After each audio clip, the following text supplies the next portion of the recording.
Good afternoon, sir. Ito na po yung problem 3 ko po na design and ulit po, finalo ko lang po yung mga instructions nyo. Dalawang 2811 po, then tatlong switch, then 25 PC po to. Then mag-start na po tayo. Gagawin po natin is using RIP. Okay po, punta na po tayo dito. Mag-config, fast Ethernet 00. So, yung ilalagay na lang po natin is 172.168.100.1. Yan lang po ilalagay natin. So, copy ko lang po yan. Control C. Then, yan po. Lagay natin sa mga PC. Control V.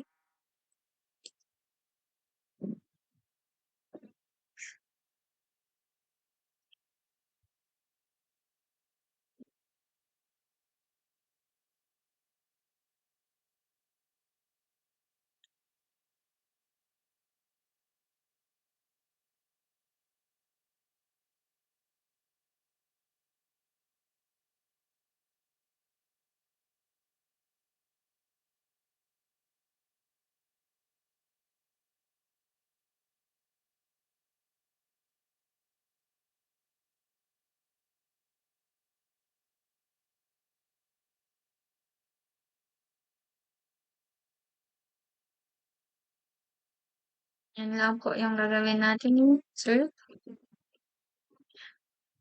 Tapusin lang po natin to hanggang sa malagyan po sila lahat na CLI.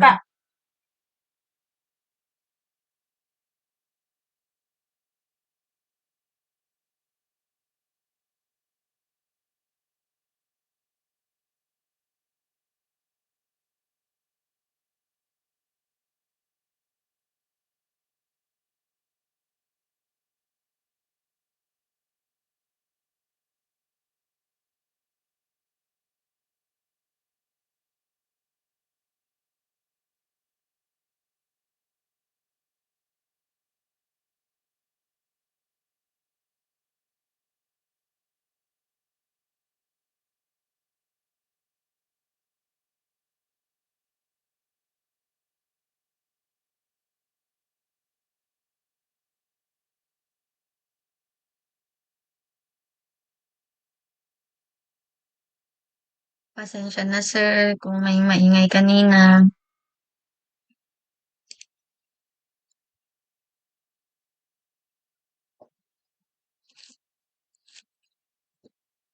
Po, patapos na po siya, sir.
Okay, tapos na, sir. So, nag-green na po siya. Punta na po tayo dito sa pangalawang router.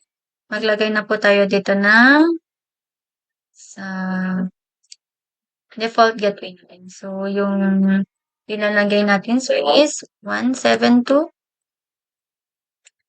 172.168.1.10.1. Kasi 100 po yung nilagay natin kanina doon sa kabila. Kaya dito naman po is 10. So, control C lang po natin. Ulitin lang po natin yung ginawa natin, sir, na i-copy, paste na lang po para mas mabilis po yung work natin. O yung paggawa po.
Okay, tapos na sir. Basahin ko lang po nga ulit yung instructions na baka namali po ako. You enrolled as engineering student at CSU Carrieg. Your prof has asked you to design network which will be integrated to floor plans. The setup would be 3 switches. Tama. Tapos 2 Cisco 2811. So, dalawang 2811, tatlong switch, and 25 na computers to properly integrated to other devices into network. Your task is to design, implement a solution for this setup. So, okay na po. Tama yung instructions at tama din po yung ginawa natin. Then, CCLI na po tayo. I mean, no CLI muna. Lalagyan muna natin sila ng serial. So, dito, siguro 10.0.0.2. So, palitan po natin to ng 64. Then, on ko lang po siya. Then, dito lang din po sa kabila. Yan po. Pati na po natin yung palitan ng 64,000. Then, on lang po natin siya. So, ilalagay po natin dito is 10.0.0.3. Okay. Then, close ko na po. Ayan. Nag-green na po siya. Then, punta na po tayo dito sa CLI. So, CLI na po tayo.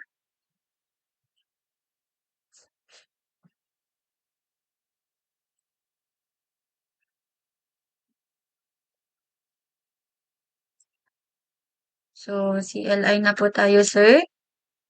Dito po, exit lang po yan. Enter. Router. RIP lang po ilalagay natin. Yes, then network dot 172.168.100.0. Enter lang po. Then network dot 10.0.0.0. Then enter lang po. Then exit po natin siya. Yan. All goods na po. Then back na po natin. Punta na po tayo dito sa isa. Ganun lang din po yung gagawin natin, sir. Then exit po natin siya. Then router RIP. Enter lang din po. Then network.172.168.10.0. Enter lang po ulit. Then network dot 10.0.0.0. Enter lang din po ulit. Then exit na po. Okay. All done na po. Then back na po natin yan. Okay, sir. Tignan po natin kung magiging successful po. So, dito po, tsaka dito. In progress. Ayun, successful po siya, sir. Then, dito lang din po. Ayan, successful po siya, sir. Then, dito din po, check na lang po natin. In progress lang po. Ayun, successful po, sir. Successful po lahat, sir. Yan po dito. Try na lang po natin. Ayan po. Okay na po. Successful na po siya, sir. Thank you po.